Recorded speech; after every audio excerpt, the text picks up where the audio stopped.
தமிழன் தொலைக்காட்சி சொந்தங்களுக்கு கிறிஸ்டபர் தாஸின் அன்பு வணக்கங்கள். இன்றைய அரசியல் அரங்கம் நிகழ்ச்சிக்காக நம்முடன் தூய்மை பணியாளர் திரு சக்திவேல் இணைந்திருக்கிறார். அவரோடு நிறைய விஷயங்கள் நம்ம பேசவிருக்கிறோம். குறிப்பாக தூய்மை பணியாளர்கள் தொடர்ச்சியாக பணி நிரந்தரம், ஊதிய உயர்வு உள்ளிட்ட பல்வேறு கோரிக்கைகளை வலியுறுத்தி தொடர் போராட்டங்களை நடத்தி வருவதை நாம் அறிவோம். சமீபத்தில் அவர்கள் சென்னை மாநகராட்சி அலுவலகம் முன்பாக ரிப்பன் மாளிகை கட்டணம் முன்பாக நடத்திய போராட்டம் பெரும் ஆதரவு குரல்களை உருவாக்கியது. அரசாங்கம் அவர்களுடைய கோரிக்கைகளை ஏற்றுக்கொள்ளும் வரை எங்களுடைய போராட்டம் தொடரும் என்று அன்றே அறிவித்திருந்த நிலையில் இன்று வரை தூய்மை பணியாளர்களின் போராட்டங்கள் தொடர்ந்து கொண்டிருப்பதை நாம் அறிவோம். இப்படியான சூழலில் அவர்களுடைய கோரிக்கைகள் என்ன, அந்த கோரிக்கைகள் அரசு ஏன் ஏற்க மறுக்கிறது, எங்களுக்கான வாழ்வாதார பிரச்சனையில் அரசாங்கம் இவ்வளவு மெத்தன போக்கை கடைபிடிப்பது ஏன் என பல்வேறு கேள்விகள், குற்றச்சாட்டுகள், கோரிக்கைகளோடு நம்முடன் இருக்கிறார் தூய்மை பணியாளர் சக்திவேல். அவரிடம் நிறைய விஷயங்கள் நம்ம பேசணும். வணக்கம் திரு சக்தி. வணக்கம் சார். என்னோடய பேர் சக்திவேல். நான் சென்னை மாநகராட்சி ராயபுரம் மண்டலம் 5ல் 61வது வார்டில் தூய்மை பணியாளராக வேலை செய்கிறேன். 10 வருஷமாக செய்கிறேன். நான் வேலைக்கு வரும்போது 2016 8,300 ரூபாய் எங்களுடைய ஊதியம். ஆனால் அந்த ஊதியம் இருக்கும்போது வந்து 2016 அம்மா மறைந்த முதலமைச்சர் அம்மா ஜெயலலிதம்மா அந்த அட்மிட் ஆகிறதுக்கு முன்னதான், அவங்க அட்மிட் ஆகிற அன்றைக்கி தான் எனக்கு வேலை அப்பாயின்மெண்ட்டு. காலையில் நீங்கள் வந்து ஜாயின்ட் ஆகிடுங்க சென்ட்ரலில் அப்படின்னு சொல்லிட்டு, அந்த வேலை கிடைக்கிறதுக்கு முன்னையும் நான் இன்னும் ஒரு சில அந்த எங்களோட வழிகள் பின்னாடி நான் சொல்கிறேன். இந்த வேலை வந்து எல்லோரும் சொன்னால் கொஞ்சம் நகைச்சுவாக கூட சொல்லலாம். நான் வந்து கவர்மெண்ட் ஒரு அசால்ட்டாக கவுன்சிலர் கையில் கொடுத்தேன். அப்போ எங்கள் வார்டு கவுன்சிலர் சீமா பஸ் எனக்கு வேலை வாங்கி கொடுங்க, பெருகிற வேலை. சரின்னு நான் இவரில் செய்வா போகிறாருன்னு திடீர்னு ஃபோன் வருது, உங்களுக்கு வேலை வந்துருக்குது அப்படின்னு. நான் ஒரு கற்பனை வடிவேல் மாதிரி நம்மளுக்கு அரசாங்க வேலை அப்படி இப்படின்னு செயின்லாம் போட்டுன்னு இதே மாதிரி தான் நல்லா ட்ரெஸ் பண்ணு நல்லா அழகாக போனேன். அங்கே போகும்போது அங்கே இருக்கிறவங்க என்ன பண்ணாங்க, கூப்பிட்டு இந்த மாதிரி வந்து பாப்பா உன் பேர் சக்தியில் உட்கார பண்ணு, வயசானவங்களாம் ஒரு மாதிரி கொஞ்சம் ஆளுங்க இருக்காங்களே நம்மளை கவர்மெண்ட். சரி கம்னு இருந்தேன். இதே மாதிரி ட்ரெஸ்ஸோடு போகிறோம். போகும்போது ஃபஸ்ட்டு அந்த சிஐ எனக்கு ஒரு வேலை கொடுத்தாரு. சிஐ என்ன வேலைன்னு கேட்டிங்கன்னா, பீர்சிங் பவுட்ரு அதெல்லாம் தூவி விடணும். என்னுடைய பேண்ட்டு ஃபுல்லாகவே போச்சு. 2வது 5 நாள் குப்பை. எனக்கு அந்த வேலையை பற்றி எதுவுமே தெரியாது. அந்த குப்பையை காலி பண்ணுன்றாரு. ஒரே கேஸ் ஒரு அழுகி போயிருக்கு, வரும் சொல்ல முடியாத நிலைமையா அந்த வண்டியை. அதாவது இவங்க அந்த வேலை செய்கிறாங்க தான் ட்ரைனிங் எங்களுக்கு. அதுவும் எடுத்துகிட்டு திருப்பி மறுநாள் காலையில் நீங்கள் எல்லாம் வந்துருங்க. நாங்கள் அதுக்கு அடுத்தது ஒரு 2 நாள் ஹவுசிங் போர்டு பேக் சைடு ஒரு சின்ன ஒரு பாதை மாதிரி இருக்கும், உங்கள் எல்லாருக்கும் தெரிந்து செப்டிக் இருக்கிற இடம். அந்த இடத்துல அவ்வளோ குப்பை, கிட்டத்தட்ட ஒரு 5-6 வருஷத்துக்கு குப்பை. 5-6 வருஷத்துக்கு குப்பை அதை எடுக்கணும். சம்பளம்லாம் கிடையாது. அந்த 3 நாள் நாங்கள் செஞ்சோம். உங்களுக்கு பயிற்சி ட்ரைனிங் மாதிரி கொடுத்தாங்க. அப்படி கஷ்டப்பட்டு தான் நாங்கள் வந்து அந்த வேலைக்கு வந்து ஒரு 20 நாள் கழிச்சு தான் ஃபோன் வந்தது. கரெக்டாக 22ஆம் தேதி நைட்டு ஃபோன் வருது. அன்றைக்கி காலையில் தான் எங்களுக்கு நான் வேலைக்கு ஜாயின்ட் ஆகிறேன்.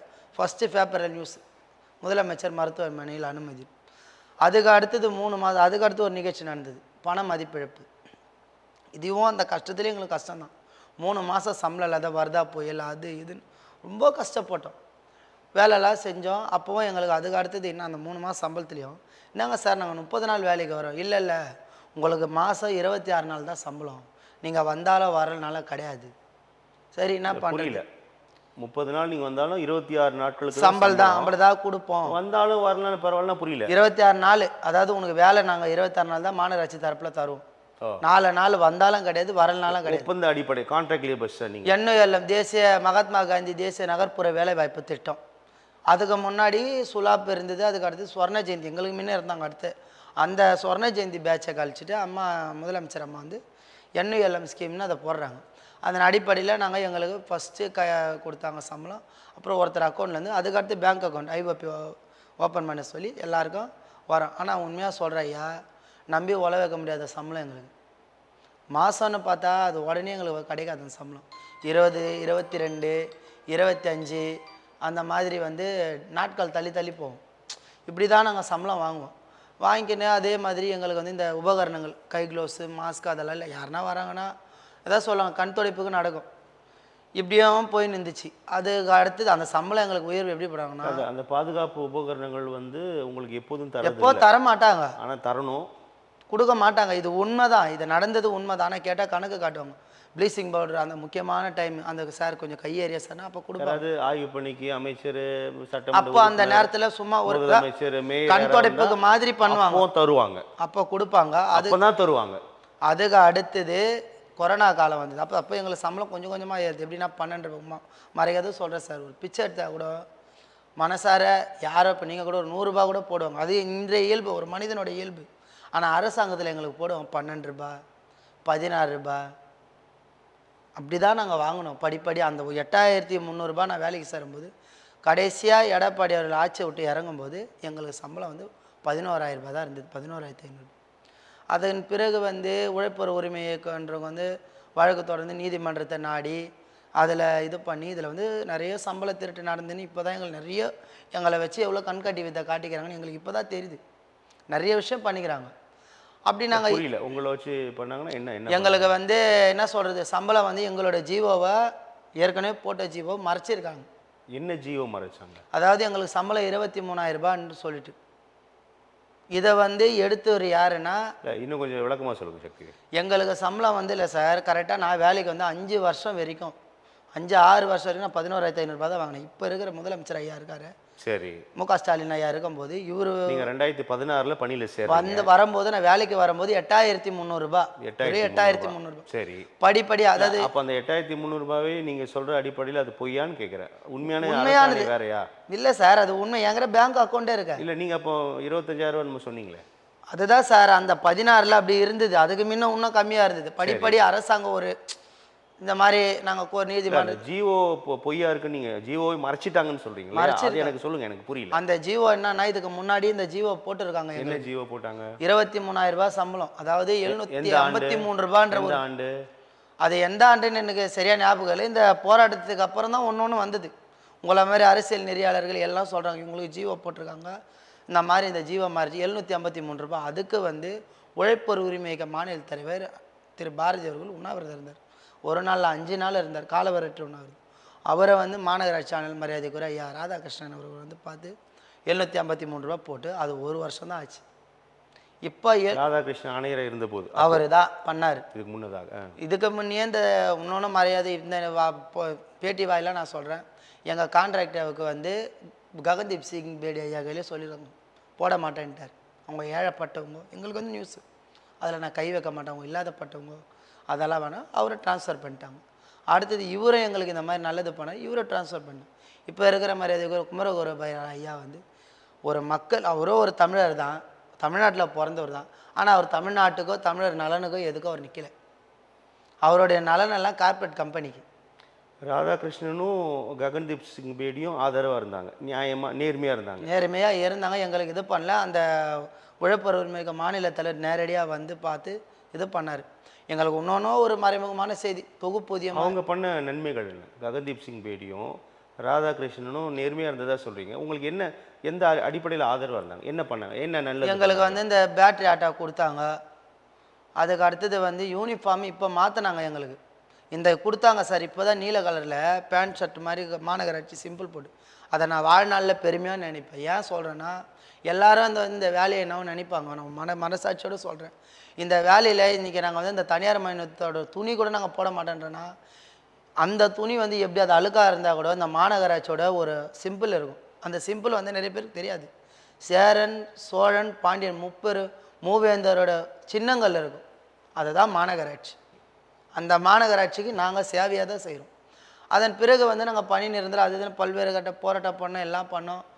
பணி நிரந்தரத்தை பற்றி பேச்சே அடிப்படை. திடீர்னு வந்து ஒரு 4 மாதத்துக்கு முன்னாடி, இந்த போராட்டத்துக்கெல்லாம் முன்னாடி என்ன பண்ணாங்க, ரிப்பன் மாளிகை போராட்டத்துக்கு அதுக்கு முன்னாடி அவுட் சோர்சிங்னு சொல்லிட்டு இந்த அண்டை வீட்டுக்குன்னு எங்கள் பேரை மாற்றினாங்க. புரியல, எங்கள் பேரை மாற்றுறாங்க, எங்களுடைய அடையாளத்தை மாற்றுறாங்க. நாங்கள் என்யூஎல்எம் திட்டத்தில் தான் நாங்கள் வேலை செய்கிறது இத்தனை வருஷமாக. நான் வந்து கரெக்டாக இந்த வந்தால் 9 வருஷம் முடிய போகுது, 10வது வருஷம் தொடக்கம். இது இந்த செப்டம்பர் 23 தான் எங்களுக்கு. அப்போ தான் இது எல்லா ஆதாரம் இல்லாத நான் சொல்லலை, என்னோடய பேங்க் புக்கிலே இருக்குது எவ்வளோ சம்பளம் எங்களுக்கு படிப்படியாக ஏறிச்சு. அப்போ எடப்பாடி ஆட்சி இருக்கும்போது வந்து கொரோனா டைமில் வந்து அப்போ காலையில் இப்போ நான் மறைக்காத இதுவும் சொல்லிடுறேன். அப்போ எங்களுக்கும் காலையில் டிஃபன் கொடுத்தாங்க தான். எடப்பாடி ஆட்சியிலும் காலை உணவு கொரோனா டைமில் கொடுத்தாங்க. ஓ, அதாவது எப்படின்னா கொரோனா காலகட்டத்தில் கொடுத்தாங்க. காலையில் வந்து பொங்கல், வடை, இட்லி அந்த மாதிரி. அதாவது வந்து உங்கள் அதிகாரி மூலயமா எத்தனை பேர் கணக்கு பண்ணி எங்கே டிஃபன் நல்லா இருக்கோ அவங்க காசு கொடுத்து தனியார்கிட்ட வாங்கி எல்லாருக்கும். இது தமிழ்நாடு முழுமைக்கும்? தமிழ்நாடு முழுமை தெரியல, ஆனால் சென்னையில் நாங்கள் வாங்கினோம். ஓ, அது எனக்கு தெரியும். எங்களுக்கு கொடுத்தாங்க டிஃபன். ரெண்டாவது பஸ் வசதியெல்லாம் கிடையாது சார். போலீஸ்காரங்க கூட எங்களை கூட்டின்னு வந்து லிஃப்ட்டு, அவங்க லிஃப்ட்டு கொடுப்பாங்க. ஓ, யார் போகிறாங்களோ அவங்க எங்களுக்கு லிஃப்ட்டு கொடு. அந்த ட்ரெஸ்ஸு எங்களுக்கு அதுதான் ஒரு பெருமை. அந்த கோட்டு போகிற நேரத்தில் எங்களுக்கு ஒரு பாதுகாப்பு. அந்த மாநகராட்சி சிம்பிள் போட்ட துணி தான் எங்களுக்கு அவ்வளோ ஒரு பாதுகாப்பு. அந்த சம்பளம் நான் இன்னொன்று என்னுடைய கடந்த காலத்தையே சொல்கிறேன். எங்கள் அம்மா இறக்கும் போது என் கையில் எதுவுமே கிடையாது. நாங்கள் ஒரு காலத்தில் நல்லா வசதியாக இருந்த குடும்பம் தான். எங்கள் அம்மா வந்து ஒரு ராயபுரத்தில் அது பேசின மனசு எமோஷனல் ஆகும். அவங்க இறந்துட்டாங்க. இறந்ததுக்கு அப்புறம் இந்த வேலையை நான் இன்றைக்கே ஒரு தெய்வமாக நினைக்கிறேன்னா, என்னுடைய கஷ்ட நேரத்தில் எனக்கு யாரும் துணை இல்லை. இந்த ஒரு வேலை தான் எனக்கு துணை. இதில் இருக்கிற மக்கள் தான் எனக்கு துணையாக இருந்தாங்க. அம்மாவா, அக்காவா, சகோதரியா. நான் வந்து அந்த நேரத்தில் வந்து கொஞ்சம் அம்மா இறந்து மன உளைச்சலில் ட்ரிங்கிங்க்கு ஓவராடி. அப்போ இதில் வேலை செய்கிறவங்களாம் திட்டுவாங்க, தம்பி உனக்கு வாழ்க்கை இருக்குது, அம்மா போட நாங்களாம் ஒரு தாயாக நினை, வேலையை இது பண்ணு, நம்மளுக்கு பர்மனெண்ட் ஆகும், அதுக்கிட்டே நீ செத்துற போகிற, இந்த மாதிரிலாம் சொல்லி ஒரு பாதாளத்துக்கு போகிறவங்க கூட மேலே தூக்கின்னு வந்தாங்க. அங்கே அந்த வேலையை வந்து ரொம்ப விரும்பி செய்வேன் சார். ரொம்ப ரொம்ப பிடிக்கும் அந்த வேலையில். சந்தோஷமாக சுதந்திரமாக காலையில் எழுந்திரிச்சு 5 மணிக்கு. ரெண்டாவது ஊரடங்கு நேரம் வந்தது. இது மனசாட்சி கலரும். ஊரடங்கும் போது ஊரே அடங்குச்சு, நாங்கள் அடங்கலை. தினமும் வேலைக்கு போவோம். அந்த நேரமும் இல்லை, நாங்கள் கடவுளை கையெழுத்து கும்பிட்டோம். இந்த வேலையை என்னவோ எல்லாரும் கேவலமாக நினைக்கிறாங்க. ஆனால் இந்த வேலையில் இன்றைக்கி நிறைய பேர் அந்த நேரத்தில் சாப்பாடுக்கு கஷ்டப்பட்டாங்க. ஆனால் எங்களுக்கு சம்பளம்லாம் கரெக்டாக வந்தது. அந்த கொரோனா நேரத்தில் எங்களுக்கு சம்பளம் வந்தது. நாங்கள் சாப்பிட்டோம். யாருக்கிட்டே கையேந்தலை, உழைச்சி நாங்கள் சாப்பிட்டோம். எங்களை இந்த வேலை அந்த அளவுக்கு வச்சுது. எங்களுடைய கோரிக்கையே என்னென்னா வந்து பணி நிரந்தரம் எல்லாம். நாங்கள் இதை செய்கிறது சேவையாகவே செய்கிறோம். அதுவும் மாநகராட்சிக்காக செய்கிறோம். மாநகராட்சி மட்டும் இல்லை, இங்கே இருக்கிறவங்க வந்து தமிழர்கள், தமிழர் நலன்தான். எங்களுக்கு தமிழர்கள் தமிழ்நாடு. மற்ற மாநிலத்துக்கு உணர்வு இருக்குதோ இல்லையோ, ஆனால் நான் படித்த காலத்துலேருந்து இந்த தமிழ் மேலே எனக்கு அவ்வளோ பிடிக்கும். ஏன்னா நம்ம தமிழ்நாட்டை மிஞ்சி எந்த ஒரு இதுவும் கிடையாது. முக்கியமாக சொல்ல போனோன்னா திருக்கோயில்கள்லேயும் சரி, நிறைய விஷயத்தில் தமிழ்நாடு இப்போ இந்த இந்தியா அரசாங்கத்தில் குடும்ப கட்டுப்பாடில் கரெக்டாக ரூல்ஸ் ஃபாலோ பண்ணுறது தமிழ்நாடு மட்டும்தான். விவசாயத்தில் எல்லாத்திலும் நம்ம முன்னுரிமை இருக்கும். அதனால் நம்ம மக்களுக்கு நாங்கள் இதை சேவையாக செய்கிறோம். எங்களுக்கு ஒரு குற்ற கோரிக்கை என்னென்னா தனியார் மயம் இருக்கக்கூடாது. இது வந்து இந்த தனியார் மயம் வந்து ஆந்திராவில் இருக்கிற ராமி ரெட்டின்றவருடைய கம்பெனி. இது ஏற்கனவே மோசடி நிறுவனம். ராமி ரெட்டியோட இந்தியாவின் 2வது மிகப்பெரிய பணக்கார எம்பி. இதை எடுத்து ஒரு தமிழ்நாட்டை சேர்ந்தவரும் இல்லை, தமிழ்நாடும் இல்லை. சரி, இங்கேருந்து ஒரு லாபம் சம்பாதிச்சாருன்னா அவங்க மாநில வளர்ச்சியா நம்ம மாநில வளர்ச்சியா? நம்ம மாநிலம் தானே வளர்ச்சி. அப்படின்னா இங்கே இப்போ உதாரணத்துக்கு இப்போ நம்ம மாநிலத்தில் ஒரு எம்எல்ஏவோ, ஒரு அமைச்சரோ, ஒரு கட்சியை சார்ந்தவங்களோ, இல்லை ஒரு ஐஏஎஸ் அதிகாரி கூட இந்த ஒரு கான்ட்ராக்ட் மாதிரி எடுத்து ஆளுங்களுக்கு வேலை தர நீங்கள் செய்யுங்கன்னா அது செய்யலாம். ஏன்னா நம்ம பிறந்த மண்ணில், அதாவது மனிதனுக்கு, நம்ம தமிழனுக்கும் உரிய மக்களுக்கும் உரிய பண்பாடு மதிப்பை கொடுத்தா தான் அது பண்பாடு. அதை நம்ம எல்லாருக்கும் கொடுப்போம். எதிரியாக இருந்தாலும் அவனை அரவணைக்கிறவன் தான் தமிழ்நாட்டை சேர்ந்தவங்க. ஏன்னா அது நம்ம தமிழர் பண்பாடு எனக்கு அந்த அளவுக்கு பிடிக்கும். எதிரின்னா ஒரு ஈகோ அந்த மாதிரிலாம் இல்லை, அந்த மரியாதை. இப்போ உதாரணத்துக்கு நம்ம சொல்ல போனோன்னா, நம்ம கலைஞர் ஐயா இருந்தார், ஒரு பிரதமர் வர்றாரு, ஒரு அவரை விட வயசில் சின்னவங்களாக இருந்தாலும் அவர் எழுந்து மரியாதை கொடுக்கும். அது தமிழர் பண்பாடு, அது குறிக்கும். நம்ம அப்துல் கலாம் ஐயா தன் வாழ்நாளையே இந்த மக்களுக்காக தன்னுடைய வாழ்க்கையே அழித்தார் இந்த இந்தியாவுக்கு. எதுக்காக? நம்ம ஏவுகணையில் முதலிட. இன்றைக்கி இல்லைன்னா நிறைய கார்கில் போர் நாயகன் வெற்றி. சாதாரண ராமேஸ்வரத்தில் பிறந்து ஒரு பேப்பர் போட்டு அவரோட வாழ்க்கை ரொம்ப ஒரு கஷ்டம். அவரெல்லாம் நம்ம தமிழ்நாட்டு கட்சி ஒரு மிகப்பெரிய பொக்கிஷம். அவங்களாம் அப்துல் கலாம் ஐயா படித்து நம்ம இந்தியாவை எங்கேயோ தூக்கின்னு உட்கார வச்சார். இப்போது சக்திவேல், இந்த 2 மண்டலத்தில் தான் இப்போ இந்த போராட்டம் தொடருது இல்லை? ஆமாம் சார். இதுக்கு முன்னாடி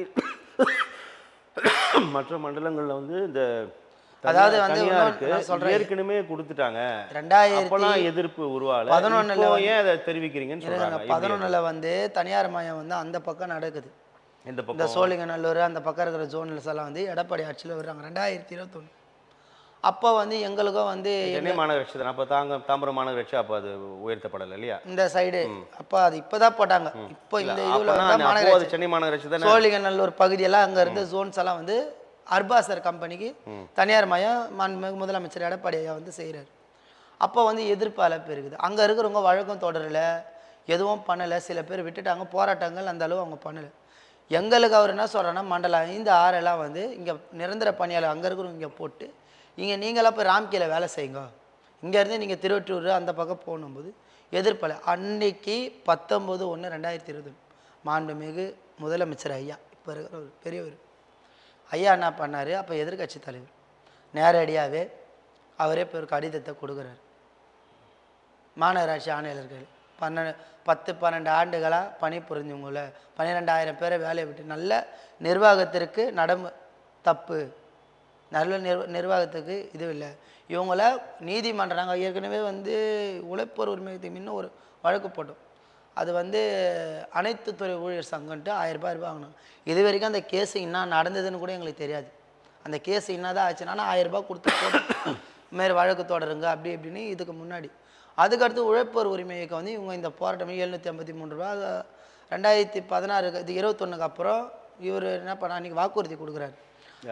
பாரதி முதலமைச்சர் ஐயா முதலமைச்சர் ஒரு வாக்குறுதி கொடுக்குறாரு, நான் வந்தால் இவங்களை வந்து பணி நிரந்தரப்படுத்துவேன். 2021 இவர் கடிதத்தை கொடுத்துட்டு வந்ததுக்கு அப்புறம் வாக்குறுதியிலே அது குறிப்பிட்றாங்க இல்லையா? ஆமாம் சார், இவர் போய் கடிதத்தை கொடுத்தோடனே எங்களை வந்து தூக்கலை, நாங்கள் அப்படியே தொடர்றோம் எங்கள் பணியை. ஃபஸ்ட்டு 10 பேர் தூக்குனாங்க, அப்புறம் அந்த பணி தொடருது. 2021 என்ன பண்ணுறாருன்னா, இவர் இந்த கடிதத்தை கொடுத்து தேர்தல் பிரச்சாரம் மேரின்ற அம்மா மண்டலம் 8 ரொம்ப அவங்களுடைய எந்த மண்டலம்? மண்டலம் 8 அந்த அம்மா வந்து அவங்களுக்கு வேலை இல்லை. அவங்க வந்து மேரின்ற அம்மா வந்து அவருடைய தேர்தல் பிரச்சாரம் அது அந்த பாக்ஸ் மாதிரி வச்சு அவர் உட்காந்து 2021 மண்டலம் 8 அந்த அம்மா அந்த சொல்கிறாங்க, அண்ணா அவரை உரிமையாக அண்ணான்றாங்க. ஆனால் அண்ணன் தங்கச்சிக்கு இல்லை, எங்கள் எல்லாருக்கும் ஒரு நல்லதை பண்ணிட்டார். இந்த மாதிரி நாங்கள் வேலைக்கு போகலன்னா தொடப்பம் போச்சு. அந்த அம்மாவோட ரொம்ப ஒரு எமோஷ்னலாக பேசுகிறாங்க. கவலைப்படாதீங்கம்மா, பொறுத்தது ஒரு 2 மாதம் நான் வந்துடுவேன், உங்களுக்கு என்ன பண்ணுறேன்னு ஐயா வாக்குறுதி கொடுத்தாரு. அடுத்தது தேர்தல் அறிக்கையிலையும் கொடுத்தாரு. அப்போ நாங்கள் உண்மையாலுமே நம்பி சொல்கிற மனசாட்சியோடு இவர் வந்தால் நம்மளுக்கு பணி நிரந்தரம். ஒன்று சொல்ல, புலிக்கு பிறந்தது பூனை ஆகுது. முதல்ல நம்ம இந்த அரசாங்கம் அந்த கோரிக்கைகள் பேசலாம் சக்திகள். அதுக்கு முன்னதாக இப்போ நீங்கள் 2011 வேறு மண்டலங்கள் தனியார் மயம் கொடுத்துட்டாங்க. அப்போலாம் எதிர்ப்பு வரல, இப்போ தான் எதிர்ப்பு வருதுன்னு சொல்கிறீங்களா? அப்போவோ எதிர்த்தாங்க எல்லாரும். அப்போ நாங்கள் வேலை இல்லைன்னு அங்கங்கே சில பேர் போராட்டம் பண்ணாங்க, எல்லாம் பண்ணாங்க, ரொம்ப பெருசு இல்லை. இல்லை, ஆனால் இந்த அளவுக்கு கவனம் பெறல. இப்போ கவனம் வந்து அதாவது சார், ஒன்றுபட்டா உண்டு வாழ்வு, ஒன்றுபடலை. நிறைய பேர் அப்போ வந்து எல்லாம் பிரிஞ்சு இருந்தாங்க. யூகோ அடிப்படையில் நிறைய பேர் இது எதுவுமே தெரியாது. எங்களுக்கு தெரியாது எங்கள் தலையில் எவ்வளோ மிளகா அரிக்கிறாங்கன்னு எங்களுக்கு தெரியாது. அதுக்கு அடுத்தது வந்து ஆட்சிக்கு இவங்க வந்ததுக்கப்புறம் நாங்கள் அதே கொஞ்சம் 1 வருஷம் 2 வருஷம் போச்சு. அப்போ எங்களுடைய வார்டு தோழர் வெற்றின்னு ஒரு பையன் இருக்கான், முதலமைச்சருக்கு ஒரு கடிதம் எழுதுறான், இதுமாரி நாங்கள் சம்பளம். அங்கேருந்து அதிகாரிங்க வந்து கை கொடுத்து இதை பண்ணி 15,000 ரூபாய் தராங்க. அப்புறம் ஒரு 5,000 ரூபாய் தராங்க. 20,000 சில்லறைனா வந்தது. அப்போ இந்த உழைப்போர் உரிமை இயக்கத்தில் இவங்க வந்து கேஸ் போட்டிருக்காங்க. ஏற்கனவே இவங்க தனியார் மயம் மண்டலம் 7க்கு இவங்க போராட்டம் பண்ணியிருக்காங்க. பண்ணி அங்கே வந்து 3 வார்டு ராம்கி, மீதி வந்து எண்ணெய் பணியாளர் செய்கிறாங்க. அங்கேவும் இன்னும் இருக்காங்க தூய்மை பண்ண. அங்கே வந்து போராட்டம் பலத்தமாக, அதாவது 3 வெவ்வேறு நிறுவனங்களா? 3 தனியார் நிறுவனங்கள், 3 வந்து மண்டலம் 7 வந்து 3 வார்டு மட்டும் 3-5 வார்டோ சொல்லியிருக்காங்க. அதில் ராம்கி, மீதி வந்து எண்ணெய் பணியாளர் இப்போ நிரந்தர பணியாளர் செய்கிறாங்க. அப்படி தான் வேலை போகுது. ஒன்று தான் தனியார் நிறுவனம் ராம்கி மட்டும் தான் தனியார் நிறுவனம். ராம்கி மட்டும் தான் தனியார். அர்பாசர் இருக்குது. அர்பாசர் வந்து இந்த சைடு நம்ம தென்சென்னை பகுதிகளில் அர்பாசர் கம்பெனி. இது ராம்கின்ற கம்பெனி வந்து இதுக்கு முன்னே இருந்துச்சு இந்த தென்சென்னையில். அது வந்து இப்போ என்வீரோன்றது அப்போ ராம்கின்னு இருந்தது.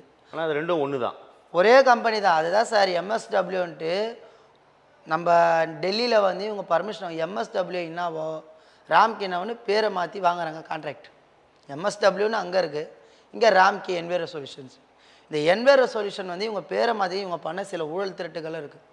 இதை நம்ம சொல்ல வேண்டியதில்லை. இவங்களை பற்றி நான் எதுக்கு அடுத்து எங்கள் போராட்ட வழியை நாங்கள் பார்க்குறோம். அதில் ஹைதராபாத் நீதிமன்றம் அவங்க மேலே வந்து ஒரு வழக்கு இருக்குது. ஓசூர் பகுதிகளில், அப்புறம் நம்ம கிருஷ்ணகிரி இந்த மாதிரி பகுதிகளில் இவங்க கான்ட்ராக்ட் எடுத்து மருத்துவ கழிவுகள்லாம் இந்த ஆற்று பகுதிகளில் கொட்டுறாங்க இந்த நிறுவனம். இவங்க மேலே அதுக்கும் வழக்கு, இவங்க மேலே கேஸ் இருக்குது. ஒரு பத்திரிகையாளர் எங்களை சொல்கிறாரு, இந்த மாதிரி நீங்களாம் போராட்டத்தை கைவிடாதீங்க, நாங்கள் அந்த போராட்டம் பண்ணுறோம் வரோம். ஆட்டோவில் வரும்போது சொல்கிறாரு, இந்த கம்பெனி மேலே சர்வதேச மாசு கட்டுப்பாட்டு வாரியம் தடை செய்த ஒரு நிறுவனம், இது மோசடி நிறுவனம். இவங்க இது மட்டும் இந்த லீலிங்கில் பண்ணல, தென் சென்னையில் இவங்க அந்த கான்ட்ராக்ட் நடக்கும்போது எங்கள் வீட்டாண்ட கொஞ்சம் பேர் செஞ்சாங்க. அப்போல்லாம் நான் வேலைக்கு போகல. அவங்க வந்து 7 வருஷம் கான்ட்ராக்ட் 2 வருஷம் இன்க்ரிமெண்ட் பண்ணுறாங்க. பண்ணும்போது இவங்க என்ன பண்ணியிருக்கிறாங்கன்னா, ராம்கே நிறுவனம் ₹1,00,000 செட்டில்மெண்ட்டு வேலை எழுதி கொடுக்கும்போது பிஎஃப்னு அவங்களுக்கு வெறும் ₹50,000 தான் கொடுத்துக்கிறாங்க. அவங்களால என்ன கேஸ் போட முடியும்? அவங்களால ஒன்றும் பண்ண முடியாது. அங்கே ஃபஸ்ட்டு இதுவே வந்து ஒரு தொழிற்சங்கம் ஒரு சங்கத்தை சார்ந்து நீ இருக்கக்கூடாது. அவங்களோட இது 25 கொஸ்டின். அதில் நிறைய கொஸ்டின் அது வேலைக்கு எடுக்கும் போதே அப்படிதான் எடுக்கிறாங்க. அந்த அது 25 எழுத படிக்க கேள்விகள், தெரியாதவங்க வந்து விதிமுறைகள். யோசிப்பாங்க. இந்த வேலைக்கு நிறைய பேர் இப்போ இருக்கிறவங்க அவங்களோட சூழ்நிலை படிப்பு சரி நம்மளை வேலைக்கு சேர்க்குற ஃபோட்டோ போடாமா இங்கே கையெழுத்து போனால் அவங்க அதை உன்னிப்பாக படிக்கிறத கையெழுத்து போட்டு போயிடுறாங்க. கையெழுத்து போட்டு அந்த வேலைக்கு சேர்ந்துடுறாங்க. ஆனால் அங்கே கூலி திருட்டு அவங்களுக்கு தூய்மை பணியாளருக்கு எந்த ஒரு சலுகையும் அவங்க கொடுக்க போகிறதில்ல. இப்போ அவங்க வந்து அப்படின்னா சொல்கிறேன், அந்த நாங்கள் இப்போ படித்த எங்களை இந்த தனியார் மயப்படுத்த வந்து ஃபார்ம் வாங்கி படிக்கணும். உனக்கு 6 மாதம் ட்ரைனிங் கொடுப்பேன். உன்னை என் நிறுவனம் எங்கே கான்ட்ராக்ட் எடுக்குது நீ அங்கே போய் சேர்ப்ப. இங்கேருந்து ஜர்க்கண்டில் இருக்குது, டெல்லியில் இருக்குது அவங்க கான்ட்ராக்ட், நாங்கள் போய் செய்ய முடியுமா? உன்னை பணியிட மாற்றம் செய்வேன். அப்படி இருக்க. அடுத்தது வந்து அந்த பிஓவி ஆட்டோ வந்து இப்போ நாங்கள் அதை வச்சு இப்போ அந்த ஆட்டோ ஓட்டுறாங்க. அதை வச்சு யாரோ வந்து ஒரு சம்பாத்தியமோ எதுவோ ஒரு என்ன சொல்கிறது ஒரு சவாரி வேலை செய்யலை. குப்பை தான் இவங்களுடைய வேலையை தான் அவங்க செய்கிறாங்க. அதுக்கு அந்த வண்டி ரிப்பேர் ஆனாலோ எதோ ஆனாலும் அவங்களுடைய சம்பளத்தில் பிடிக்கப்படும். அவங்க சம்பளத்தில் இது பிடிக்கணும்னா அப்புறம் எதுக்கு சார் வேலை செய்கிறாங்க? டப்பாவில் கொடுத்துட்டு டப்பா வச்சு எடுக்கணும். அவங்களுக்கு 16,500 பிஓ ஓட்டுறவங்களுக்கு 19,000 சொல்லிவிட்டு அவங்களே இந்த மாதிரி அவங்க சம்பளத்தில் நாங்கள் பிடிப்போனா எப்படி சார்? அவங்க கொடுக்குற ரெயின் கோட்டு கூட அவங்க பில் எழுதுவாங்க. அது அவங்களுக்கே தெரியுது அவங்க சம்பளத்தில் பிடிக்கிறது. அந்த மாதிரி தனியார் மையத்தில் நிறைய கஷ்டம் இருக்குது. நாங்கள் எங்கள் ஒற்றை கோரிக்கை பணி நிரந்தரமோ கேட்டோம். அதுவும் இல்லை எங்களுக்கு எங்கள் வேலையே கொடுங்க, NULM திட்டத்திலே நாங்கள் பணிபுரிய நாங்கள் தயாராக ரெடியாக நாங்கள் இருக்கிறோன்னு சொல்கிறோம். ஆனால் அதுக்கு எந்த ஒரு செவியும் சாப்பிடும். அதன் பிறகு வந்து இவங்க அவுட் சோர்சிங்னு சொல்லிட்டு 1ஆம் தேதி அன்றைக்கி நாங்கள் வேலைக்கு போகிறோம். உங்களுக்கெல்லாம் வேலை இல்லை இனிமேல் நான் மனசளவில் சொல்கிறேன் சார். எங்களை எவ்வளோ வேலை வாங்கியிருக்கிறாங்க. ரொம்ப ரொம்ப எங்களெல்லாம் ஒரு சிஎம் வராருன்னா நீங்கள் உங்களுக்கே தெரியும் பத்திரிகையாளர் எப்படி ஓடுவீங்க, குதிரை மாதிரி ஓடணும். அந்த மாதிரி நாங்கள் ஓடணும். பின் பாயிண்ட்டு கீழே இருக்கிற குப்பை எடுக்கணும், பின்னை சரி பண்ணணும். அவர் வர நேரத்தில் ரோடு கடகடன்னு பக்காவாக பெருக்கி ப்ளீச்சிங் பவுடர் சொன்னால் அச்சு வைக்கணும். அதுலேயே அதிகபட்சமாக நான் சரி எகுன்னு ஒரு பகுதியில் என்னை பார்த்துட்டு பெரிய அதிகாரிங்களே இந்த பையன் வண்டி தான் சுற்றின்னு இருக்கிறான் நான் அடிக்கடின்னு. நம்ம ராஜரத்ன சரி தானே பின் பாயிண்ட்லேருந்து ரமடா பிரிட்ஜ் வரைக்கும் நான் பார்க்கணும். உங்கள் பகுதி உங்களுடைய வேலையை பற்றி சொன்னீங்க சக்திவேல். இப்போது இதில் இருக்கக்கூடிய பிரச்சனை என்பது ரொம்ப நாளாக இருக்குது. ஆனால் இப்போ தான் இந்த போராட்டம் வந்து கூர்மை அடைஞ்சிருக்குன்னு சொல்கிறீங்க. இப்போ 2 மண்டலத்தில் இந்த போராட்டம் கூட சார் எங்களால் இப்போது நீங்கள் ரிப்பன் என் கேள்வி முடிச்சார். இப்போ ரிப்பன் மாளிகை முன்னாடி பெரிய போராட்டம் நடத்துறீங்க, நீதிமன்றம் போச்சு, நீதிமன்றம் சில அறிவுறுத்தல்கள் சில கண்டனங்கள் பதிவு பண்ணிச்சு, உத்தரவுகள் கொடுத்துச்சு. இப்போ சமீபத்தில் கூட 4-5 பேர் நான் போராட்டம் தொடர்ந்து பண்ண போகிறோன்னு அனுமதியெல்லாம் கேட்டாங்க இல்லையா? இப்போது இன்றைக்கி இந்த நொடி உங்களுடைய கோரிக்கைகள் என்ன ஆச்சு? ஏன்னா சில வாரங்களுக்கு முன்னால் அரசு வந்து உங்களுக்கு காலை உணவு திட்டம் உள்ளிட்ட பல்வேறு சிறப்பு அறிவிப்புகளை வெளியிட்டது, உங்களுக்கான நலத்திட்டங்களை அறிவித்தாங்க. அதெல்லாம் எப்படி பார்க்குறீங்க? இந்த பிரச்சனையோடு அதை எப்படி நம்ம புரிஞ்சுக்கலாம்? 13 நாள் நாங்கள் போராட்டம் பண்ணோம். அன்னைக்கு எங்களுக்கு அந்த சாப்பாடு போடலாம்ல. அன்றைக்கி நாங்கள் வீதியில் இறங்கி போராடின்னு இருந்தோம். 13 நாள் நாங்கள் அவ்வளோ போராட்டம் பண்ணுறோம். ஒருத்தர் கூட எங்களை எட்டி பார்க்கல. எங்களை வந்து முதலமைச்சர் வர அமைச்சர் வர மேயர் வராங்கன்னு நாங்கள் கடகடன்னு வேலை செய்வோம். இப்போ இருக்க அமைச்சர் ஐயா வந்து அமுதக்கரங்கள் போட்டால் கூட காலையில் ஃபஸ்ட்டு வந்தோடனே ஒரு பரபரப்பாக இருக்கும் ஆஃபீஸு.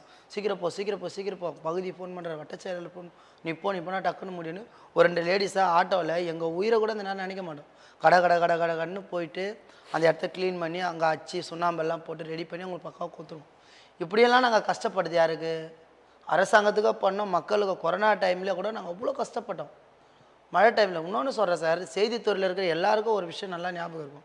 செய்தித்துறையில் வந்து என்ன வந்து டிவியில் டெலிகாஸ்ட் எல்லா சேனலும் பொதுமக்கள் மழை ரொம்ப தீவிரமாக இருக்குது, புயல் அதிகமாக இருக்குது, நீங்கள் வீட்டை விட்டு வெளியார்.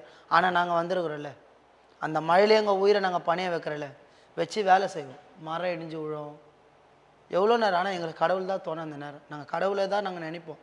நம்மளுக்கு எந்த கடவுளும் நம்மளை அந்த மாதிரி அந்த நேரத்தில் மழையில் நாங்கள் உக்காந்துன்னு மழையிலலாம் உட்கார கூட சில நேரத்தில் இடம் பஸ் ஸ்டாண்டு பக்கம்லாம் சாரில் அடி உட்காந்துன்னு எழுந்து மழை விட்ட பிறகு அந்த வேலை செய்வோம். இந்த ட்ரைனேஜுங்களெல்லாம் குப்பைலாம் தான் எடுத்து உண்ணோம். மழை விட்டதுக்கப்புறம் எங்களுக்கு இன்னும் பெண்டு நிமிரும். இந்த மரக்கழிவுகள் குப்பைகள் அது இது வேஸ்டேஜ் எல்லாம் அடிச்சுன்னு வரதெல்லாம் எடுத்து கரெக்டாக முறைப்பாது. அந்த மழை விட்டால் ஒரு வாரம் பெஞ்சா நாங்கள் கிட்டத்தட்ட ஒரு 2 வாரத்துக்கு எங்களுக்கு வேலை இருக்கும். வேலை இருக்கும். பனிச்சுமை அதிகமாக இருக்கும். அதை எடுத்து ஒரு பாயிண்ட்டை போட்டு பாப்கார்டில் வாரி லாரியில் போட்டு லாரிக்கு கூட இப்படியெல்லாம் எவ்வளோ பண்ணோம். நாங்கள் மக்கள் சேவையை தான் செஞ்சோம். அது வந்து நாங்கள் கஷ்டப்பட நாங்கள் சம்பளம் வாங்குகிறோம். எங்களுக்கு அந்த வேலை வந்து நல்லது தான் எங்களுக்கு செய்யுது. நாங்கள் வந்து திருடலை, பொய் பேசலை, தவறான வழியில் தூய்மை பணின்றது வந்து எல்லாரும் அதை கேவலமாக நினச்சா நாங்கள் அதை வந்து தெய்வமாக நினைக்கிறோம். ஏன்னா தப்பு பண்ணல, நல்ல வழியில் தானே நம்ம போகிறோம்.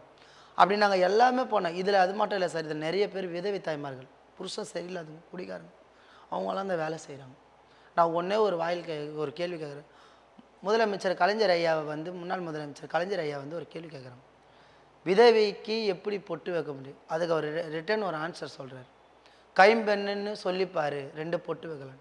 நாங்கள் இப்போ இருக்கிற முதலமைச்சரை கேட்குறோம், நிரந்தரம்னு 2 பொட்டு வைங்க. எத்தனையோ பேருக்கு நீங்கள் பெரிய நல்லது செய்வீங்க, உங்களை கையெடுத்து இருக்கிற நல்ல ஜனம் கும்பிடு. நாங்கள் எல்லாம் பண்ணிட்டு எங்களுக்கு 1ஆம் தேதியிலேருந்து வேலை இல்லைன்றாங்க. ரொம்ப மனசு அப்படி இடிஞ்சு போச்சு சார். நாங்கள் வந்து புரியல, 1ஆம் தேதி 1/8/2025 பணிக்கு போகிற வேலை இல்லை உங்களுக்குன்றாங்க. என்ன பண்ணுறது, ஏது பண்ணுறது? எல்லாம் ரிப்பன் பில்டிங் வாசலில் அந்த வெயிலில் இருந்தோம். அப்போ கூட ஒரு கருணையில் காலையிலேருந்து இருக்கிறாங்களே, என்ன கோரிக்கை வாங்கன்னு யாரையும் எங்களை பேச்சுவார்த்தைக்கு அங்கேயே இருந்து நாங்களே அந்த வெயிலில் எங்களுக்கு உட்கார கூட இடலைன்னு இந்த தார்பாய்ங்க அவங்க கையில் வாங்கி டென்ட்டு மாதிரி கட்டின்னு வேஸ்டி புடவை அது இதுன்னு அதை அப்படியே டென்ட்டுங்க மாதிரி கட்டி உக்காந்தோம். ஒரு நாள் மேயர் வந்து எல்லா இடத்தையும் இப்போ அவங்க வாசலில் தானே அது நடக்குது. ஒரு நிமிஷம் எட்டி பார்த்தாங்களா அந்தம்மா, இளம் மேயர், ஒரு எஸ்சி கேஸ்டை சேர்ந்த ஒரு பெண்ணை நாங்கள், அதாவது எஸ்சி துறை, எஸ்சிக்கு ஒதுக்கப்பட்ட தொகுதி சென்னை மாநகராட்சின்னு ஒரு தாழ்த்தப்பட்ட பெண்ணை தான் ஒரு மேயர் ஆக்குறாங்க. இளம் மேயர் நல்லது செய்வாங்க. ஆனால் அவங்க எங்களுக்கு நல்லதே செய்யலை. எட்டி கூட அவங்க எங்களை பார்க்கல, எங்களுக்கு எதுவுமே செய்யலை. இந்த மழை நேரத்தில் கூட எங்களுக்கு அங்கங்கே ஆணி கூத்தம் கம்பி கூத்தம் இந்த வேலையிலே ரொம்ப கஷ்டப்பட்டிருக்கோம். பிஓவி ஓட்டின்னு போவோம், இவ்வளோ சாப்பாடு டன்னேஜ் வாங்கணும், இந்த ஹோட்டலில் போய் கலெக்ட் பண்ணுங்கள், மக்கும் குப்பை மக்காத குப்பை, அந்த சாப்பாடு இருக்கும்போது அதில் பாட்டில் எல்லாம் இருக்கும் யாருக்கும் ஒரு நேரத்தில். இப்போ உங்களுடைய பணிகள் தெரிந்தது தான் சக்திவேலு. நீங்கள் எவ்வளோ கடினமாக செய்கிறீங்க, உங்களுடைய எவ்வளோ பணி முக்கியமானதில் அந்த நாடு அறியும் தான். இப்போ உங்கள் கோரிக்கைகள் நீங்கள் முன்னிச்சு தொடர்ந்து போராடிட்டு இருக்கிறீங்க. அரசாங்கம் வந்து ஆனால் உங்களுக்கான நலத்திட்டங்கள் நிறைய அறிவிச்சிருக்குது. ஆனால் உங்கள் கோரிக்கைகள் ஏற்கிற மனநிலையில் அரசாங்கம் இருக்குதா? நாங்கள் தொடர்ந்து போராடிட்டு இருக்கீங்க, ஆனால் உங்களுக்கு சாதகமான நாங்கள் எங்களுக்கு இது வரைக்கும் அதான் சொல்கிறேனே சார். அதுக்கு அந்த போராட்டத்துக்கு அப்புறம் 13 நாள் முடிஞ்சு எங்களை வந்து ஒரு பொதுநல வழக்கு மூலிமா கட்சியை சார்ந்தவங்க தான் அந்த அம்மா மூலிமா வழக்கு. இப்போது அந்த தனியார் நிறுவனத்துக்கு நீங்கள் அங்கே தனியார் நிறுவனத்தில் பணி புரியறதுனால என்ன சிக்கல், என்ன பிரச்சனை? எனக்கு நாங்கள் சொல்கிறேன் சார். எங்களை அங்கேருந்து கைது செஞ்சு இங்கேருந்து தூக்கிட்டு போய் வேலை சரி அங்கே இங்கே நடு இரவில் பெண்களை நடு ரோட்டில் இறக்கி விட்டுட்டு சத்திரத்துங்க மூலிமா அடித்து எல்லாம் நடந்து முதலமைச்சர் அமைச்சரவையில் 6 தீர்மானம் போடுறார். தூய்மை பணியாளருக்கு வீடு, அவங்க அதான் காலை உணவு திட்டம், அப்புறம் 10 லட்சம் அந்த மாதிரி எல்லாம் அறிவிக்கிறாங்க. உங்கள் பிள்ளைகளுக்கு படிக்கிறதுக்கும் கல்வி. நான் ஒன்று கேட்குறேன் ஐயா, இதுக்கு முன்ன நாங்கள் மாநகராட்சியில் தற்காலிகமாக இருக்கும்போது நீங்கள் ஏன் அதை செய்யலை? உங்கள் கையில் நாங்கள் இருந்துமே, நீங்கள் தனியார்னு ஒரு நிறுவனத்தில் ஒப்படைச்சிட்டிங்க. சரி, இப்போ அரசு வந்து ராம்கி பக்கம் இருக்குதான்றது தான், கார்பரேட் கம்பெனி பக்கம் இருக்கிறது தான் இந்த வெளிப்படைத்தன்மை காட்டுது. காலை உணவு திட்டம் இவங்க போடுறாங்க, இல்லை 3 வேளை உணவு திட்டம் போடுறாங்க. அந்த சாப்பாடு ஃபஸ்ட்டு நம்மளுக்கு பார்க்குறதுக்கு தரமே மிஞ்சிடுன்னு ஒரு விளம்பரம் போட்டாங்க. அந்த சாப்பாடு நான் மனசாட்சியோடு சொல்கிறேன், எங்கள் வீட்டாண்ட எடுத்துகிட்டு வராங்க, அரிசி கொட்டக்கூடிய ஒரு டேஸ்ட்டு கூட கிடையாது. ஒரு தனியார் நிறுவனத்துக்கு மக்கள் வரி பணத்தை எடுத்து எதுக்கு கொடுக்குறீங்க? அந்த கம்பெனி தானே சாப்பாடு போடணும். இப்போ நான் ஒரு ஐடி கம்பெனியில் வேலை செஞ்சேன், எனக்கு அவங்க தான் சலுகை செய்யணும். இப்போ ஐடி துறை ஊழியர்களுக்கு அரசாங்கம் செய்வாங்களா? அவங்க தனியார் நிறுவனத்தில் பணிபுரிகிறாங்க, இல்லை தனியாரில் வேலை செய்கிறவங்களுக்கும் அந்த செய்வாங்களா? முக்கால்வாசி இது ப்ரைவேட்டேஷன். நீங்கள் சம்பளம் வாங்குறீங்க, உங்களுடைய பணி வந்து முக்கியமானது அப்படின்னு அரசு உங்களை ஊக்கப்படுத்துறதை நீங்கள் நினைக்கக்கூடாது. ஏன் அப்படி ஒரு கேள்வியை முன்னிக்கிறீங்க? என்னங்க சார், உங்களுக்கு நல்லது செய்கிற குறைவான சம்பளத்தில் எங்களுக்கு நல்லது நாங்கள் கேட்டது பணியாளர், அதனால அரசாங்கம் உங்களை எங்களுடைய வேலையை கேட்டோம், எங்கள் உற்சாகப்படுத்துது நீங்கள் எடுத்துக்கூடாது. உற்சாகம் இல்லை சார், இது அத்தனையும் வந்து ஒரு கண்கட்டி வித்த மாதிரி. எங்களுக்கு வந்து அதை அவங்க செய்யலை. நாங்கள் கேட்ட கோரிக்கை விட்டு சரி தனியார் மயம்தான்னு பிடிவாதமாக நின்று நீதிமன்றத்துலேருந்து தனியார் மயம் விட தடை இல்லை. சரி அவங்களும் வேலை செய்கிறாங்க, நாங்களும் வேலை செய்யலை. நாங்கள் எங்களுடைய இன்ஷியல் வந்து மாநகராட்சி தான் எங்களுக்கு கொடுக்கணும். நாங்கள் மாநகராட்சி பணியாளர் தான் நாங்கள் இருக்க விரும்புகிறோம். தனியார் கையில் எங்களுக்கு இருக்க சிக்கல் என்னன்னா, இப்போ பணி நிரந்தரம் உங்களுக்கு கன்ஃபர்மேஷனும் 2021 தேர்தல் வாக்குறுதியை தந்தது தானே? கொடுத்துருக்காங்க பணி நிரந்தரம். ஆனால் இப்போ பணி நிரந்தரம் பண்ண மாட்டேன் காரணம் சொல்கிறாங்க. உங்களுக்கு அஃபீஷியலாக இப்போ எங்களுக்கு பத்திரிகையாளராக சில தகவல்கள் வரும். இப்போ நீங்கள் அந்த தூய்மை பணியாளராக என்ன காரணம் அரசு சொல்கிறாங்களா இல்லை எதுவுமே சொல்ல மாட்டாங்களா? எதுவுமே சொல்ல மாட்டாங்க. கேட்பீங்களா சார் 21 நீங்கள் தானே சார் சொன்னீங்க, அதை கேள்வி கேட்டா சொன்னீங்க சார், ஊதிய ஒரு சொன்னீங்க சார், இப்போ ஏன் சார் பண்ணல நீங்கள் கேட்டிருப்பீங்க தானே, என்ன பதில் சொல்கிறாங்க? எங்களை பற்றி பேச்சு துறை சார்ந்த அதிகாரி, அமைச்சர், முதலமைச்சரே விட்டுருங்க, அதிகாரிகள் அமைச்சர்களாக என்ன பதில் சொல்கிறாங்கன்னு கேட்குறேன். அமைச்சர் மேயர் என்ன பதில் சொல்கிறாங்க? மேயர் அம்மா ஃபஸ்ட்டு வந்து முதலமைச்சர் சாப்பிட்டாரு, டீ குடிச்சாரு தூய்மை பணியாளரோடன்றாங்க. சரி, அப்போ கூட அவர் மழையில் வரும்போது நாங்கள் தானே இருக்கிறோம் அந்த இடத்துல, அந்த கொட்டுற மழையிலையும் அந்த இடத்துல தூய்மை பணியாளர் தானே இருக்கிறாங்க. சாப்பிட்டாரு, எல்லாம் பண்ணாரு அப்படின்றாங்க. சாப்பாடு அதை போட்டதே ஒரு மாதிரி சொல்லி காட்டுற மாதிரி சொல்கிறாங்க. இதெல்லாம் பண்ணிங்க, சரி, நாங்கள் நிரந்தரமான பணி கேட்குறோம், தனியார் வேணாம், நாங்கள் மாநகராட்சிக்கு சேவையாக செய்கிறோம், இந்த சென்னை வாசிகளுக்கு, இந்த தமிழ்நாட்டில் போகிறது தமிழர்களுக்கு நாங்கள் சேவையாக செய்கிறோம், அந்த சேவையை நீங்கள் ஏன் கொடுக்க மாட்டீங்க? நாங்கள் கேட்குற கோரிக்கை என்ன சொல்கிறாங்கன்னு கேட்டேன். அவங்க வந்து ஒரே பதில் தான், ராம்கி நிறுவனத்தில் போய் வேலை செய், ராம்கி நிறுவனத்தில் போய் வேலை செய், அந்த கொத்தடிமை தானே எங்களுக்கு வேணான்றோம். இப்போ அங்கே எப்படின்னா 8 வருஷம் வேலை உனக்கு, இப்போ அந்த கான்ட்ராக்ட் வந்து அடுத்து இப்போ எங்களுடைய 10 வருஷம் சர்வீஸ் அதில் பாதிக்கப்படுது. இப்போ நாங்கள் அந்த 10 வருஷம் செஞ்சுக்கிறோம், இதே நாங்கள் ஒரு தனியார் நிறுவனத்தில் செஞ்சோம், பிஎஃப்ஓ அது இதுன்னு வாங்கியிருப்போம். இப்போ நீங்கள் வந்து இந்த ப்ரைவேட்டேஷனே ஆக்குறீங்க. இதுக்கு முன்னே அமைச்சர்களோ பேட்டி கொடுத்துருக்காங்க, ஒப்பந்த மையங்கள் ரத்து செய்யப்படும், இல்லையே, நாங்கள் அதெல்லாம் இப்போ சந்தோஷப்படும், அப்போ நம்மளுக்கு ஏதோ ஒரு நல்லது நடக்கும், நம்ம பர்மனெண்ட் ஆளாகும், நம்ம வேலை செய்வோம் அப்படின்னு நிறைய பேர் இது காணுது. இதில் முக்கால்வாசி பேர் என்ன மாதிரி வயசு பையனா, தனியார் நிறுவனங்கள் அந்த குறிப்பிட்ட நிறுவனம் நிறைய சலுகைகள் வழங்குது அப்படின்னு அரசாங்கம் தரப்புலையும் சொல்கிறாங்க. அது உண்மையாக? தனியார் நிறுவனம் சலுகைகள்லாம் வழங்கலை சார். இப்போ நான் இப்போ எவ்வளோ சம்பளம் வாங்கியிருந்தீங்க? இப்போ தனியார் நிறுவனம் நாங்கள் வந்து கடைசியாக 23,000 சில்லற, 23,000 எவ்வளோ தராங்க? இதில் வந்து இப்போ வந்து பிஓவி ஓட்டுறவங்களுக்கு 19,000 ரூபாய், ஸ்விப்பர் பெருக்குறாங்கல்ல டப்பா வச்சுனாங்க, உங்களுக்கு வந்து 15,000 ரூபாய். 23லேருந்து 15, 23லேருந்து 19 கம்மி பண்ணுறாங்க. அந்த பிடித்தம் செய்யப்பட்ட பணம் வேறு எந்த வடிவிலும் உங்களுக்கு திருப்பி வராது, எதாவது பிடிக்கிறாங்களா? அதில் இவங்க தான் இஎப்பி, இஎஸ்சி, பிஎப்பி, எங்களுக்கு அதெல்லாம் கிடையாது. 10 வருஷமாக நான் செய்கிறது 10, எனக்கு முன்னே 15, 20 இருக்கிறாங்க. வயசு பொண்ணா வயசு பையனாக வந்தவங்களா, வாலிபனாக வந்தவங்க வயதானவங்களாம் ஆகிட்டாங்க. அந்த அளவுக்கு அவங்களோட உழைப்பு இதில் இருக்குது. என்னோடய உழைப்பு தான் பெருசு இல்லை, இதில் உழைக்கிறவங்க எவ்வளோ பேர் இருக்கிறாங்க. இதில் சிலருக்கு கண்ணு போயிருக்குது, கை கட்டாயிக்குது, விரல் கட்டாயிக்குது, அப்படியெல்லாம் அவங்க நீதிமன்றத்தோட தீர்ப்பு நீங்கள் எதிர்பார்த்த அளவுக்கு உங்களுக்கு சாதகமாக இல்லையா?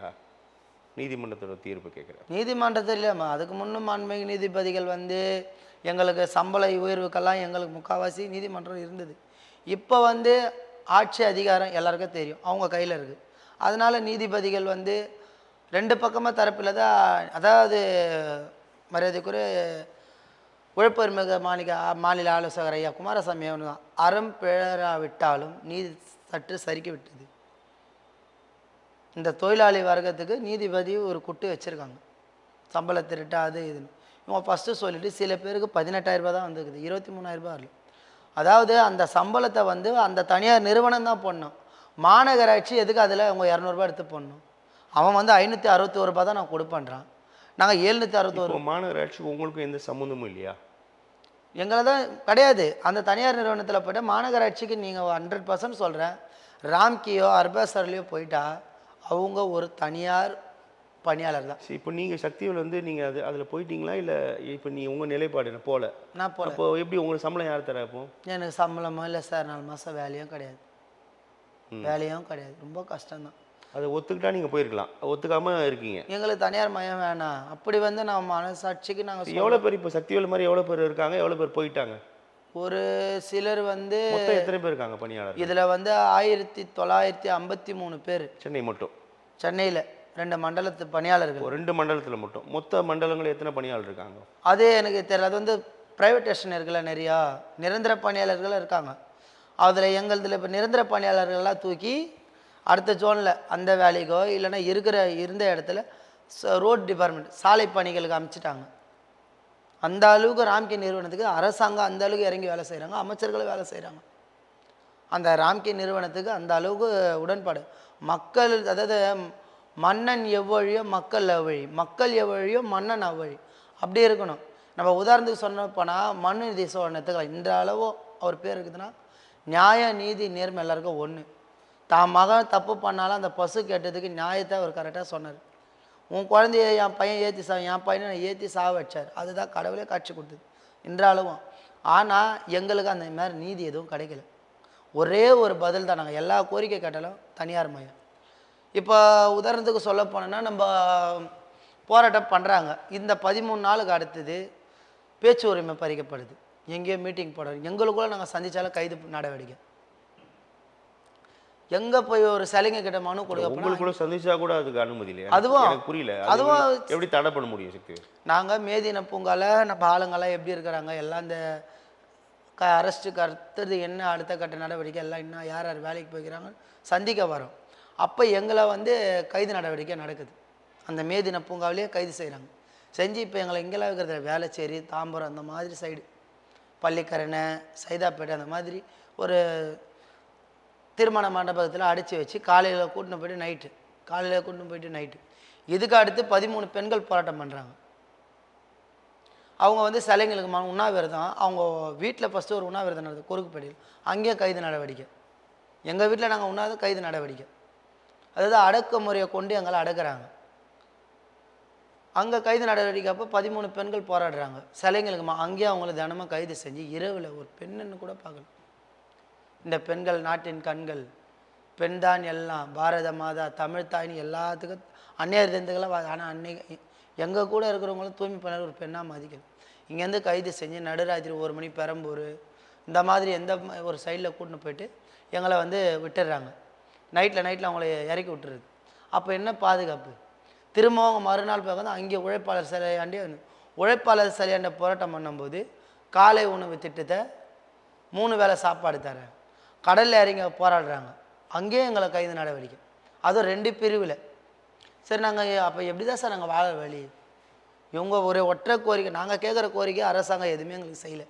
ஒரே பதில், அந்த கேள்வி கடை நீங்களே செய்திகள் வாயில பார்க்குறீங்க, அமைச்சரை கடை காது கேட்கல. இப்போ உங்கள் பிரதானமான கோரிக்கை வந்து ஊதிய உயர்வும் பணி நிரந்தரம் தான் பிரதானமான கோரிக்கை இல்லையா? பணி நிரந்தரம் இப்போ எங்களோட முக்கியமான கோரிக்கை. எங்கள் பணி எங்களுக்கே வேணும். நாங்கள் எப்படி 31/7/2025 1ஆம் தேதிக்கு முன்ன போராட்டத்துக்கு நாங்கள் எந்த நிலையில் இருந்தோமோ அந்த நிலையிலே எங்கள் வேலையை கொடுங்க. பணி நிரந்தரத்தை அது தொழில் தீர்ப்பாயத்தில் வழக்கு நடந்துன்னு இருக்குது, அங்கே அவங்க பார்த்துக்குவாங்க. அது வழக்கு நடக்குது. எங்களுக்கு முக்கால்வாசி இதில் வந்து இந்த போராட்டத்தில் இந்த உழைப்பு உரிமை மாநில தலைவர் பாரதி அவர்கள் வந்து ஒரு வழக்கறிஞர், எல்லாருக்கும் தெரியும். அவங்க எப்படி எங்களுக்காக இறங்கி ராப்பகல் பார்க்காம கஷ்டப்படுறார். அவரோட சகோதரர் தந்தை மரியாதைக்குரிய குமாரசாமி அவங்களாம் போராடுறாங்க. ஆனால் நாங்கள் கஷ்டப்பட்டவங்க எங்கள் கூட வந்து நிற்கலை, இந்த அரசாங்கத்துக்கு எல்லாத்துக்கும். அதே மாதிரி இப்போ பொதுமக்களும் நிறைய பேர் வீழ்த்தெரிஞ்சு எங்களுக்கு அந்த 13 நாள் போராட்டத்துக்கு அவ்வளோ ஆதரவு. ஆனால் எங்களை வந்து நேரடியாக பார்க்க முடியல. இப்போ அங்கே போராட்டம் நாங்கள் பண்ணுறோம். முதலமைச்சர் ஐயா வந்து முத்துசாமி பாலத்து வழியாக நம்ம ராஜாநாமலை மன்றத்துக்கு வர்றார். முதலமைச்சர் வந்து அங்கே கியூபாவை காப்பாற்ற போகிறேன், எங்கேயோ இருக்க கியூபா, இந்த சென்னையில் இருக்க தூய்மை பணியாளர் காப்பாற்ற முடியாதா? நாங்கள் கேட்குற கோரிக்கைகளை படிப்படியாக அவங்க தனியார் மையத்துக்கு போய்ட்டு அவன் எப்படி அரசாங்கத்தில் பணி நிரந்தரம் கேட்க முடியும்? நீங்களே சொல்லுங்கள் சார். இப்போ நீங்கள் தனியார் நிறுவனத்தில் இப்போ பணிபுரிங்க, தமிழன் தொலைக்காட்சி, நீங்கள் இப்போ எனக்கு கவர்மெண்ட்டு இதில் வந்து பணி நிரந்தரம் 10 வருஷம் நான் செஞ்சு கொடுப்பாங்களா? ஒருத்தன் வந்து ஃபஸ்ட்டு அந்த கையெழுத்தை போட்டு எங்கே வேலை செய்யணுமோ அங்கே அரசாங்கத்தில் இன்னொன்று நாங்கள் கேட்குறோம் சார், எல்லாருக்கும் எல்லாம் தரீங்க, எங்களுக்கு இந்த வேலை இந்த நாங்கள் என்ன வந்து ஏசி ரூமில் நாங்கள் வேலை கேட்குறோம்? மக்கள் சேவை, மக்கள் பணி, நோய் தொற்று வராமல் இருக்க நாங்கள் கை வச்சு எடுக்கிறோம். நாப்கின்னு, டைப்பரு, இந்த கூர்மையான ஆயுதங்கள், சாப்பாடு, நிறைய பொருளுங்களாம் நாங்கள் கை வச்சு எடுக்கிறோம். எங்கள் உயிரை பணிய வைக்கிறோம். அந்த வேலையை தானே நாங்கள் கேட்குறோம். எங்களை குழு ஏசியெல்லாம் கும்மாளமாக இருக்கணும்னு நாங்கள் கேட்கலையே. நாங்கள் இந்த மாதிரி கோரிக்கை தான் அரசாங்கத்தை நாங்கள் கேட்குறோம். ஆனால் அரசாங்கம் வந்து எங்கள் பக்கம் எந்த செவியும் சேர்க்க மாட்டாங்க. இப்போ உதாரணத்துக்கு இப்போ இந்த 1 வார காலமாக 4 பெண் தூய்மை வேலை, ஜெனோவா, பாரதி, கீதா, வசந்தி, இந்த 4 பெண் தூய்மை பணியாளர்கள் போராட்டம் பண்ணின்னு இருக்காங்க. அந்த 4 பேருக்கும் அரசாங்கத்திலேருந்து ஒரு தரப்பு நேற்று அவங்க கையில் போய் காவல்துறையினர் சொல்கிறாங்க இவங்கள உடல்நிலை சரியில்லை கீழ்ப்பாக்கத்துக்கு. நான் கேட்குறேன், ஒருத்தர் 2 நாள் சாப்பிடல, 3ஆவது நாள் வந்து பார்க்க முடியாது, இன்னையோட அவங்க 8 நாள் ஆகுது அவங்களுடைய போராட்டம். அந்த போராட்டத்துக்கு அனுமதியை கொடுக்காது. நாங்கள் நீதிமன்றத்தை நாடி நீதிமன்றத்தை மூலியமாக தான் இடம் வாங்கணும். இவங்க அது கூட நிபந்தனையோட பந்தல் போடக்கூடாது, 30 பேருக்கு மேலே அங்கே இருக்கக்கூடாது. அந்த மாதிரி ஒரு தொழிலாளி உண்ணாவிரதம் இருக்கும்போது நீங்கள் சாப்பிட்டதை இருக்கிறீங்க 4 பெண்கள், அது எவ்வளோ ஒரு மனசு கஷ்டம். அவங்க கூட நீங்கள் போராடுவதை கூட ஏற்கலை அப்படின்னு நீங்கள் சொல்கிறத வச்சு புரிஞ்சு கொள்ள முடிகிறது. உங்கள் கோரிக்கைகள் ஏற்றுக்கொள்வார்கள் அப்படின்னு நம்புறீங்களா? இப்போவும் அதாவது சொல்லுவாங்க சார், மக்கள் தீர்ப்பே மகேசன் தீர்ப்பு. அதுதான் ஜனநாயக வார்த்தை. ஆனால் மக்கள் தீர்ப்பை இதில் மக்கள் என்ன பண்ண முடியும்னு நினைக்கிறீங்க? எங்கள் தீர்ப்பை தான் தூய்மை பணியாளரோட கஷ்டங்கள், உங்களுடைய கோரிக்கைகள் வந்து புரியுது மக்களுக்கு. ஆனால் மக்களால் ஒன்றும் பண்ண முடியலையே. மக்களும் வந்து எங்களுக்கு வந்து செஞ்சாங்க அந்த போராட்டம் நடந்து, சாப்பாடு தண்ணிப்பாடு அவங்களால முடிஞ்சுது. கோரிக்கை தான் வைக்க முடியும். இவங்க தான் உங்களுடைய கோரிக்கைகளை அரசாங்கம் தானே செயல்படுத்த முடியும். அரசாங்கம் தான் செய்யலாம். ஆனால் அரசாங்கம் எங்கள் பக்கம் இல்லையே. மக்கள் ஆட்சியில் மக்களால் தேர்ந்தெடுக்கப்பட்ட அரசு இருக்கும்போது மக்கள் சேவைக்கு தான் அரசு இருக்கணும். ஆனால் மக்களுக்கு எதிரான சேவையே இருக்கக்கூடாது.